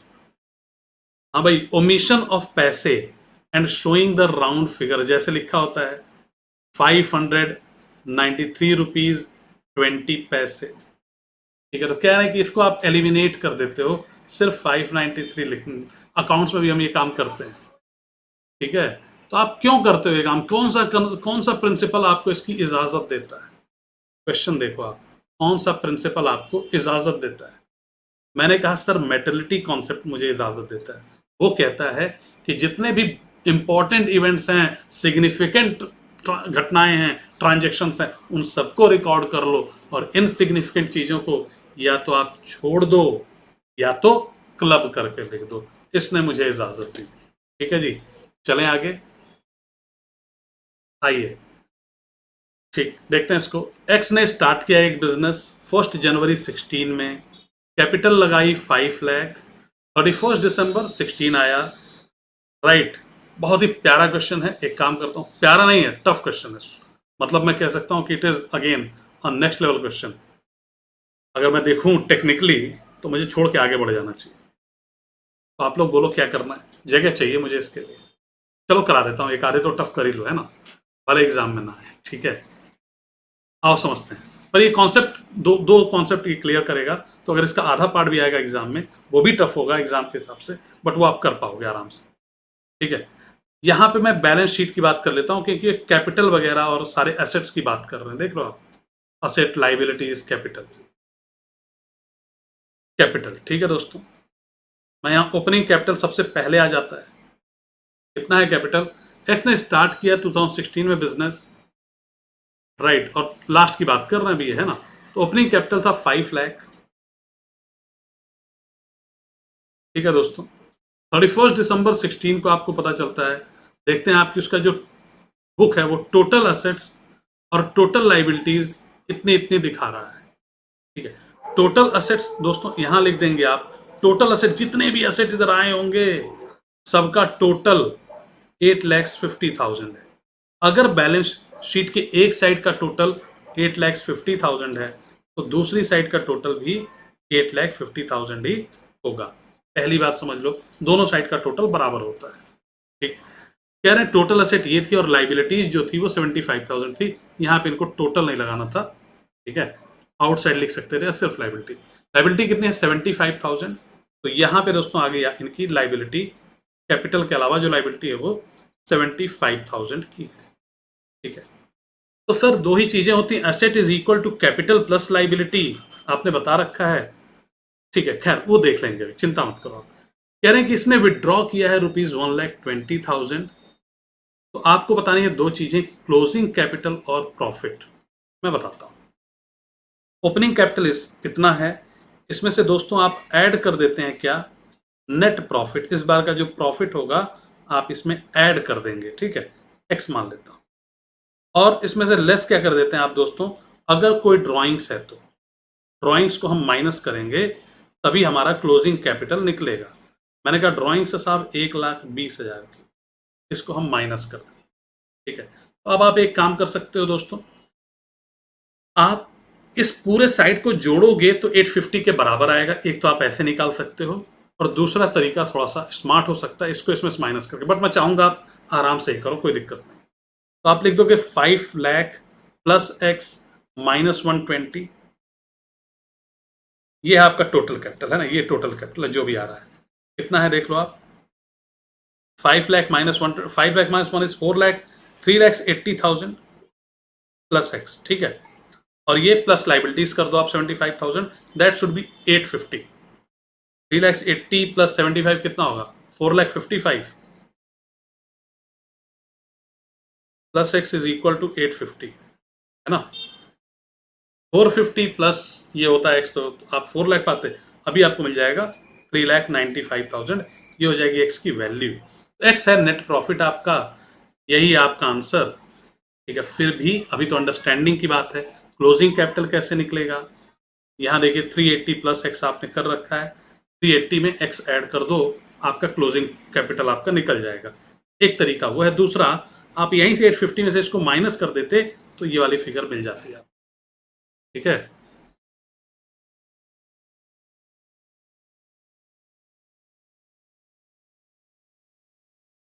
No, you cannot take Sukhbir, you cannot take 3 months UAL in order to complete your regular degree. क्योंकि अभी तो आपने जब ज्वाइन किया होगा तो ऑलरेडी आप रेगुलर डिग्री से बाहर होंगे ना, ठीक है। आप कैसे जस्टिफाई करोगे बीच में कहाँ थे, ठीक है। फिर भी आप एक बार अपने डिपार्टमेंट से बात करेंगे तो वो ज़्यादा अच्छा रहेगा। यूएल का बेसिकली ये रहता है कि आप सिक हैं लंबे टाइम से, ठीक है, राइट। खैर, अभी इसको पहले कंप्लीट कर लेते हैं। ए परचेज्ड अ कंप्यूटर, तो this question was super tough, you can leave that question जो अभी पहले किया आप, ठीक है, डोंट वरी अबाउट दैट, ठीक। बट हाँ, अगर करोगे ढंग से तो क्लोजिंग कैपिटल वगैरह निकालने में आपकी मदद कर सकते हैं। A purchased a computer having MRP 60,000, खरीदा कितने में 45,000, and was offered a cash discount 9,000। At what percentage he got trade discount on MRP before getting cash discount, ठीक है। कौन बताएगा भाई, ठीक है, राइट। देखिए 60,000 का सामान था, मिलता है इसको 45,000 में, है ना। कैश डिस्काउंट है 9,000, तो ट्रेड डिस्काउंट कितना है आप पहले ये निकाल दो, ठीक है। ट्रेड डिस्काउंट कौन बताएगा मुझे कितना है, ठीक है। ट्रेड डिस्काउंट निकाल के और 60,000 से उसको आप सीधा कर दो, सीधे आपको आंसर आ जाएगा, ठीक। तो इज इट 10% और 25% और वॉट, ठीक, 10 और 25, हाँ जी, ठीक। तो ये क्वेश्चन मैं आपके लिए छोड़ता हूँ, 10 या 25 ये आप बताएंगे, ठीक है। दो आंसर्स हैं आपके पास, ठीक। आइए चलिए नेक्स्ट देखते हैं। X started a business on 1 जनवरी 2016। इसको जो पिछला क्वेश्चन था सिर्फ और सिर्फ आपको ट्रेड और कैश डिस्काउंट अगर क्लियर नहीं है तभी वो क्वेश्चन में प्रॉब्लम आएगी, अदरवाइज प्रॉब्लम नहीं आनी। एक्स ने बिजनेस स्टार्ट किया 1 जनवरी 2016 को, कैपिटल कितना था 5 लाख। 31 दिसंबर आ गया, उसका जो बुक है वो दिखा रहा है टोटल असेट्स और टोटल लाइबिलिटीज इतनी इतनी। अरे ये क्वेश्चन तो हमने कर लिया, ठीक, कर लिया, done. If wages are paid for construction of business premises, कौन सा अकाउंट क्रेडिट होगा और कौन सा डेबिट होगा। पहली तो बात भैया ये समझ लो कि अगर पेमेंट कर रहे हो तो या तो कैश में कर रहे हो या तो बैंक में, तो एसेट जब कम होती है तो क्रेडिट होती है, तो यही दोनों सही हो सकते हैं, कोई एक। वेजेस की बात है, बिल्डिंग बना रहे हैं आप, जनरली हम वेजेस अकाउंट को डेबिट करते हैं, लेकिन यहाँ बिल्डिंग बना रहे हो तो बिल्डिंग के ही कॉस्ट में जुड़ती चली जाएगी, प्रेमाइसेस अकाउंट को आप डेबिट करोगे। क्लियर नहीं है तो मुझे बताओ, मैं समझा दूंगा, ठीक। क्लियर नहीं है तो मुझे बताओ, मैं समझा दूंगा, ठीक है, राइट। चलें आगे। मतलब आपने बिल्डिंग बनाई, सुनना जरा ध्यान से, एकदम बहुत ही बेसिक बात है, आप समझते भी हो दोस्तों। आप बिल्डिंग जब बनाते हो दो चीजें लगती है, मटेरियल लगता है, रॉ मटेरियल, ईंटा गिट्टी बालू, ठीक है, और बनाने वाले मैन पावर लगती है, मजदूरी, लेबर लगती है ना। मटेरियल का खर्चा मान लो एक एक आपने बहुत ही छोटी सी बिल्डिंग बनाई है 10 लाख रुपए में, मटेरियल का खर्चा आया 6 लाख और बिल्डिंग का खर्चा आया, लेबर का आया 4 लाख। कल अगर मैं आपसे पूछूंगा कि आपकी बिल्डिंग कितने की है तो आप क्या बोलोगे। आप कहोगे मेरी बिल्डिंग 10 लाख की है, या सिर्फ आप मटेरियल वाला बताओगे 6 लाख, आप 10 लाख बोलोगे ना। मतलब आपने बिल्डिंग में ही इस लेबर को जोड़ा है। वही काम तो अकाउंटेंसी भी कर रही है, बिल्डिंग को ही डेबिट कर रही है उस 4 लाख से, लेबर को नहीं कर रही, वेजेस को करेगी तो अलग चला जाएगा, ठीक है, राइट, ठीक। 61 करा चुका हूं भाई, ये आंसर अभी कराया था, दो क्वेश्चन, एक क्वेश्चन पहले कराया था गौरव, ठीक। चलिए, हैवी एडवर्टीजमेंट एक्सपेंडिचर, ये वर्ड दिख रहा है, ये वर्ड बड़ा इंपॉर्टेंट, ठीक है। इसको हम ट्रीट कर देते हैं, हैवी एडवर्टीजमेंट एक्सपेंडिचर हो जिसका कई सालों तक फायदा बहुत मिलेगा तो उसको हम डिफर्ड रेवेन्यू एक्सपेंडिचर की तरह ट्रीट करते हैं, कैपिटल नहीं करते, ठीक, राइट। पहली बात, एक आपने ट्रक खरीदा और कुछ समय बाद the name of the company was printed on it, painted on it for advertisement purpose, ठीक है, फॉर ₹1,000, दिस इज वॉट। कहते हैं ट्रक लाए और उसके पीछे कंपनी का नाम लिखवा दिया ताकि प्रचार होता रहे। अभी एक बार लिख गया तो 10 साल तक तो नाम रहेगा ही, तो कौन सा एक्सपेंडिचर माने, कैपिटल माने, रेवेन्यू माने, डेफर्ड रेवेन्यू माने, ठीक है, रेवेन्यू माने, डेफर्ड रेवेन्यू माने, क्या माने? मैंने कहा भैया रेवेन्यू मानो, क्योंकि डेफर्ड रेवेन्यू ये चलेगा 10 साल ठीक है, लेकिन डेफर्ड रेवेन्यू की एक और शर्त थी कि हैवी होना चाहिए। अभी 1,000 रुपए और 2,000 और 5,000 को इसमें मत डालो, इसको ये 10 साल तक इसका फायदा मिले, चाहे 50 साल तक मिले, इसको कैपिटल मत मानो यार आकाश, कैपिटल मत मानो प्लीज, ठीक है। प्रचार के लिए आपने लिखवाया तो वो क्या एसेट तैयार हो गई क्या आपकी? ऐसा नहीं, ठीक। नेट रियलाइजेबल वैल्यू क्या है? Right, net realisable value, net realisable value जो होती है दोस्तों, जो भी आप रियलाइज करेंगे, जो भी आपको मिलेगी, लेस करके cost incurred in order to make the sale, ठीक है, राइट, ओके। तो आइए चलिए अगले क्वेश्चन पे चलते हैं, एनआरवी भी बोलते हैं इसको हम, नेट रियलाइजेबल वैल्यू को, ठीक, राइट। नेक्स्ट क्वेश्चन, अच्छा, I think this question is done, this question is done, नहीं हुआ तो बता दो, हाँ करा दिया हमने, करा लिया, ठीक, करा दिया शुरू में। ओपनिंग स्टॉक है ₹10,000, परचेज है इतनी, क्लोजिंग स्टॉक इतनी है, find out total sales if profit margin is 30% on cost of sales. आइए करते हैं आराम से। सबसे पहले दोस्तों हमसे कह रहे हैं कि भाई टोटल सेल्स निकालो, मैंने कहा यार उसके लिए मुझे कॉस्ट ऑफ गुड्स सोल्ड तो निकाल लेने दो। कॉस्ट ऑफ गुड्स सोल्ड होता है opening stock plus net purchases, net क्यों लिखता हूं, ताकि परचेज रिटर्न कभी भूलूं ना मैं, plus direct expense less closing stock, ठीक है दोस्तों, बहुत बढ़िया। ओपनिंग स्टॉक कितना था सर? 10,000 था। परचेजेस कितना था? 1,10,000। डायरेक्ट एक्सपेंस दिया नहीं सर, मत लिखो, क्लोजिंग स्टॉक लिख दो। कितना आ गया ये? 10,000 खत्म खत्म, 1,00,000 आ गया। आप कहते हो sir cost of goods sold जो है 1,00,000 रुपए है, प्रॉफिट कितना है? 30%, तो 30,000। तो जो सेल्स होगी वो कितनी हो जाएगी? 1,30,000। ठीक है भाई, बात समझ में आ गई, क्लियर है? चलें आगे। बहुत ही इजी क्वेश्चन, देख रहे हैं जो आपने पढ़ा है कैसे उसका एप्लीकेशन आप सीख रहे हैं। अगर ये चीजें आपने सीख ली ढंग से तो बहुत अच्छा स्कोर करने वाले हैं आप। इनके सीखे बिना भी आप बहुत अच्छा स्कोर करेंगे, इन सीख लेंगे तो बहुत ही बहुत ही बहुत ही बढ़िया स्कोर करेंगे, ठीक। ये छोटी छोटी चीजें, बहुत टफ में जाने की जरूरत नहीं है। राइट, आइए देखते हैं, find out value of closing stock. Opening stock ये है, परचेजेज ये है, सेल्स ये है, ग्रॉस प्रॉफिट ये है। अच्छा आप लोग मैथ्स के स्टूडेंट हो यार, है ना? से ठीक है, तो आप यहीं से चाहो तो क्या निकाल सकते हो? कॉस्ट ऑफ गुड्स सोल्ड निकाल सकते हो, है ना? निकाल सकते हो कि नहीं आप बताओ? बोलो। 25% ऑफ कॉस्ट है सेल्स, जो प्रॉफिट है, profit is 1/4 of cost, 1/4 of CP is what? Profit, ठीक है, राइट। तो आप देख लो यार, 5,22,000 रुपए आपको सेल्स की प्राइस दी है, इससे आप निकाल लो, इससे आप कॉस्ट प्राइस निकाल लो, कॉस्ट ऑफ गुड्स सोल्ड निकाल लो, ठीक है। और जैसे ही आप कॉस्ट ऑफ गुड्स सोल्ड निकाल लोगे तो फिर आप क्या करना, opening stock plus purchases, cost of goods sold क्या होता है? Opening stock plus purchases plus direct expense minus closing stock, ये लगा देना, ठीक है। ओपनिंग स्टॉक आपको दे रखा है, एक्सपेंस है नहीं, परचेजेस दे रखी है, लगा देंगे, हो जाएगा। क्लियर है? बात समझ में आई? ठीक, बिल्कुल सिंपल सा क्वेश्चन है ना? ठीक, चलिए आगे चलते हैं। अगर मतलब इसको मान लेंगे आप 5 तो 4 कितना होगा, है ना? यही करना है ना, हो जाएगा ना? ठीक, चलिए आगे चलते हैं। कोई दिक्कत होगी तो बता देना, ठीक। हम्म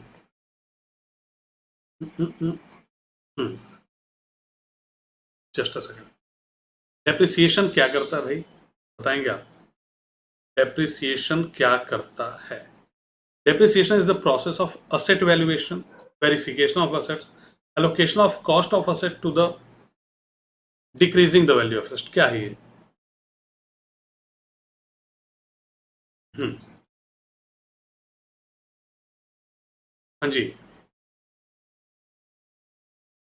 who is going to tell me what is the answer? Depreciation जो है ना, डेप्रिसिएशन जो है वो जो उसकी टोटल कॉस्ट है एसेट की, मतलब आपने अगर एक कार खरीदी है 5 लाख रुपीज में, तो धीरे धीरे धीरे धीरे इस कार की जो कीमत होगी वो घटती चली जाएगी। तो जो इसकी भी कॉस्ट होती है ना, जो भी कॉस्ट है इसकी, उसको ये पूरे उसके लाइफ में इसको एलोकेट कर देता है, बांट देता है। ठीक, मतलब कहेगा कि अगर स्ट्रेट लाइन लगा लें तो ये कार अगर 10 साल चलनी है और स्क्रैप वैल्यू अगर 0 है तो 50,000 ये हर साल डेप्रिशिएट हो रही है, तो कॉस्ट उसकी आपने एलोकेट कर दी। रिटर्न डाउन लगाओगे तो आप परसेंटेज में कर लोगे फिर। ठीक, राइट। तो ये फैक्चुअल क्वेश्चन है, इनको याद रखें आप। In the period of rising prices, मेरे ख्याल से ये लास्ट क्वेश्चन हो सकता है, या एक दो और होंगे बस। ठीक है। In the period of rising prices dash method of inventory valuation will result in production being relatively under charge. कुछ ना, प्रोडक्शन किस में अंडर चार्ज हो जाती है? कॉस्ट ऑफ गुड्स सोल्ड, यही ना प्रोडक्शन मान लो, cost of goods produced, opening stock plus purchases plus direct expenses. मैं नहीं लिख रहा लेस क्लोजिंग स्टॉक, सीधा मैं लिख रहा हूँ क्योंकि मुझे इन दोनों से ही मतलब है, यही दोनों हैं इन्वेंट्री। ठीक है। अगर प्राइस बढ़ेगी, अगर प्राइस बढ़ेगी, देखिए फीफो मेथड क्या कहता है, पहले ये समझिए आप। कहता है जो पहले आया वो पहले जाएगा। तो अगर प्राइस बढ़ रही है तो जो क्लोजिंग स्टॉक है उसमें कौन सा गुड्स पड़ा रहेगा? उसमें वो पड़ा रहेगा जो लास्ट में आया है ना। राइजिंग प्राइस है तो ये इसकी जो वैल्यू है ज़्यादा है। इसकी वैल्यू क्या है? मतलब ये हाई वैल्यू वाले गुड्स जो बाहर के हैं, मतलब खरीदे हाई प्राइस पे आपने इसको खरीदा है। ठीक है। अच्छा, फीफो कहता है कि जो पहले आया वो पहले जाएगा। ठीक है, राइट। तो इसकी प्राइस ज़्यादा होगी, पहले बने हुए जा चुके हैं तो हाई प्राइस वाले ही आप कम कर रहे हो, है ना। ठीक है। तो आपका जो कॉस्ट जो है उसकी वैल्यू जो है अंडर चार्ज हो जाएगी। आप खुद देखो ध्यान से, क्योंकि आप जो इधर आप निकालते चले जा रहे हो ना, मतलब जो हाई वैल्यू आइटम्स तो आप बाहर कर रहे हो, क्लोजिंग स्टॉक में ले रहे हो, तो जो बच गए वही आपके हैं cost of goods sold type के। ठीक है। तो मतलब जो फी, यहाँ पे आपको ये एक बार मैं आपको ट्रेडिंग अकाउंट बना के समझा देता हूँ, इसको समझाना आसान नहीं है। ओपनिंग स्टॉक, परचेजेस, ठीक है, क्लोजिंग स्टॉक, मैं अभी सेल्स वगैरह सब रोक रहा हूँ। ठीक है। आप कह रहे सर यहाँ पे जो भी वैल्यू लिखी है वो ज़्यादा है, वो ज़्यादा है ना। ठीक है। अगर ये ज़्यादा हो जाएगी तो ग्रॉस प्रॉफिट बढ़ जाएगा, है ना, मतलब ये अंडर चार्ज हो जाएंगे, ये क्या हो जाएंगे? अंडर चार्ज हो जाएंगे। ठीक है। सारी प्रोडक्शन की पूरी प्रोडक्शन ही आपका अंडर चार्ज हो जाएगा। ठीक। So FIFO will be the correct answer in this case. ठीक है। चलते हैं अगले क्वेश्चन की तरफ। ख्याल से वो एक दो, हाँ दो और हैं, उनको करने के बाद the beginning stock of the current year is over stated by ₹1200, effect on profit will be what? आपने कहा सर मेरा ओपनिंग स्टॉक, ट्रेडिंग बना लो ना सीधा, क्यों टेंशन लेते हो? फॉर्मेट बनाओ तुरंत, ये स्टॉक वगैरह की बात करें। To opening stock, to purchases, by sales, by closing stock. Direct expense मैंने छोड़ रखा है अभी। कह रहे सर ओपनिंग स्टॉक जो है ना ओवर स्टेट हो गया 1200 से, मतलब ये बढ़ गया 1200 से, प्लस 1200 हो गया, जितना भी था उसमें जुड़ गया, और भाई डेबिट साइड बढ़ गया तुम्हारा, एक्सपेंस का साइड बढ़ गया, तुम्हारी प्रॉफिट कम हो जाएगी। तुम्हारी प्रॉफिट 1200 है, 1700 क्यों है भाई आंसर? 1200 से कम हो जाएगी। ये नहीं है, B is the answer, sorry B is the answer. ठीक है, B is the answer, right. आइए चलिए देखते हैं अगला। सर मुझे कुछ टाइप ऑफ अकाउंट में डाउट है, ये नॉमिनल अकाउंट है या representative personal?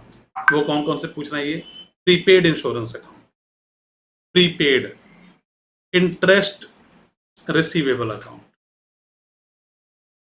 Outstanding liability account, unexpired expense account, bank overdraft account, इनके टाइप को कैसे पहचानें? देखिए प्रीपेड जब भी आ गया, प्रीपेड है तो ये नॉमिनल कैसे होगा? ये तो आप बैलेंस शीट में दिखाते हो, एसेट में दिखाते हो, है ना, ये नॉमिनल नहीं है, भूल जाओ, कुछ और हो सकता है। इंटरेस्ट रिसीवेबल मिलना है, एसेट है आपकी, एसेट एसेट बैलेंस शीट में आएगी, ये भी नॉमिनल नहीं है। आउटस्टैंडिंग लाइबिलिटी, बकाया लाइबिलिटी, ये लाइबिलिटी साइड में आती है बैलेंस शीट की, आउटस्टैंडिंग है, ये भी आपका नॉमिनल नहीं है, बैलेंस शीट का part. Unexpired expense, unexpired expense जिसी को हम कहते हैं प्रीपेड एक्सपेंस, ये भी आपका नॉमिनल नहीं है, बैलेंस शीट में आता है। बैंक ओडी, बैंक तो दोनों ही नॉमिनल नहीं है। बैंक ओवरड्राफ्ट मतलब आपने ज्यादा निकाल लिया पैसा, नॉमिनल कैसे हुआ? ठीक है, बैंक नेगेटिव में चल रहा है। बैंक अकाउंट पर्सनल अकाउंट है, तो बैंक ओवरड्राफ्ट भी पर्सनल अकाउंट ही होगा। ठीक है, बाकी जितने अकाउंट आपने कहे सभी हैं रिप्रेजेंटेटिव पर्सनल अकाउंट, सभी हैं रिप्रेजेंटेटिव पर्सनल अकाउंट। ठीक है, राइट, पर्सनल अकाउंट वो किसी ना किसी पर्सन को या कंपनी को रिप्रेजेंट करते हैं। प्रीपेड इंश्योरेंस, इंश्योरेंस कंपनी को आपने ज़्यादा पैसे दिए हैं, उसी के ऊपर तो आपका उधार है। अगर वो आपको सर्विस नहीं देगी तो कल आप मतलब इंश्योरेंस वो बना कर दे तो आप कल कोर्ट में ले जा सकते हो उसको। ठीक है, इंटरेस्ट रिसीवेबल अकाउंट, ब्याज आपको मिलने हैं, कहीं ना कहीं से मिलने होंगे, किसी से मिलने होंगे, कोई इंसान होगा, कोई कंपनी हो, कोई फर्म, ये भी किसी इंसान को रिप्रेजेंट कर रही है, क्योंकि पर्सन में यहाँ कंपनियां भी आती हैं, ऑर्गेनाइजेशंस, कॉर्पोरेशंस सभी आती हैं, आपको पता है ना, आर्टिफिशियल पर्सन में, तो ये भी रिप्रेजेंटेटिव पर्सनल अकाउंट है। आउटस्टैंडिंग लाइबिलिटी, जिसका भी आपने मान लो सैलरी नहीं दी, वो लाइबिलिटी हो सकती है। टाइम से नहीं दी, आपने रेंट ड्यू डेट पे नहीं दिया, वो लाइबिलिटी हो सकती है। किसको नहीं दिया? किसी इंसान को, है ना, ठीक, अपने लैंड लॉर्ड को, उनका कुछ भी नाम हो, मोहन राम, सोहन राम, कुछ भी हो, उनको नहीं दिया, तो ये भी आपकी रिप्रेजेंटेटिव पर्सनल अकाउंट है। अनएक्सपायर्ड एक्सपेंस अकाउंट, जैसे प्रीपेड एक्सपेंस, प्रीपेड आपने अपने ब्रॉडबैंड कनेक्शन का दे रखा है 1 साल का, तो ये भी उस कंपनी के ऊपर आपकी लाइबिलिटी है, उस कंपनी पे आपने लाइबिलिटी चढ़ा रखी है, वो भी पर्सनल अकाउंट है उस कंपनी के नाम का, समझ रहे हो, ये भी उस कंपनी को रिप्रेजेंट करता है, ये भी रिप्रेजेंटेटिव पर्सनल अकाउंट है। ठीक, अगर वो कंपनी कल आपको सर्विस ना दे तो आप कोर्ट जा सकते हो, है ना, तो ये सारे रिप्रेजेंटेटिव पर्सनल अकाउंट थे। ठीक, अच्छा, अब चलते हैं वापस। एक क्वेश्चन था कि राइजिंग प्राइसेस का मतलब क्या है। देखिए भाई, राइजिंग प्राइसेस का मतलब जब चीजें बढ़ रही हो, मतलब प्राइसेस बढ़ रही हो, जैसे अभी इन्फ्लेशन इंडिया में जो आप देख रहे हैं, या आपने देखा श्रीलंका में जो इन्फ्लेशन आया, वो राइजिंग प्राइसेस को दर्शाता है। मतलब आपने अगर 1 साल बिजनेस किया तो जो भी आपका ओपनिंग स्टॉक था, वो हो सकता है आपने 120 रुपीज का खरीदा हो, अभी क्लोजिंग स्टॉक आपका 150 का हो, 200 का हो, right, so that is the whole thing. ठीक, राइट, बात समझे? रिसीवेबल है ना भाई, मिला नहीं ना, इन सुदर्शन, आपने पढ़ा नहीं है क्या? जब तक मिले ना तब तक इनकम नहीं है ना। ठीक है, रिसीवेबल है। ठीक, बात समझ में आई? अर्पित कह रहे हैं कंटिजेंट लाइबिलिटीज, मैं यहाँ नहीं समझाऊंगा आपको, मैं एक उस ये जो कंटिजेंट लाइबिलिटीज है आपकी, और प्लस आपने जो पढ़ा बैंक रिकन्सिलिएशन और सेल्फ बैलेंसिंग लेजर, इसको एक वीडियो में आपको दूंगा। ठीक है, राइट, तो क्लास को एंड करते हैं। We are done, we have done like around more than 40 questions I think. ठीक, मिलेंगे फिर अगली क्लास में। इंटरेस्ट मिल जाता तो इनकम होती, सुदर्शन मिला नहीं इसलिए इनकम नहीं, वो आपकी एसेट है, अभी मिलेगी। ठीक है, राइट, चलिए।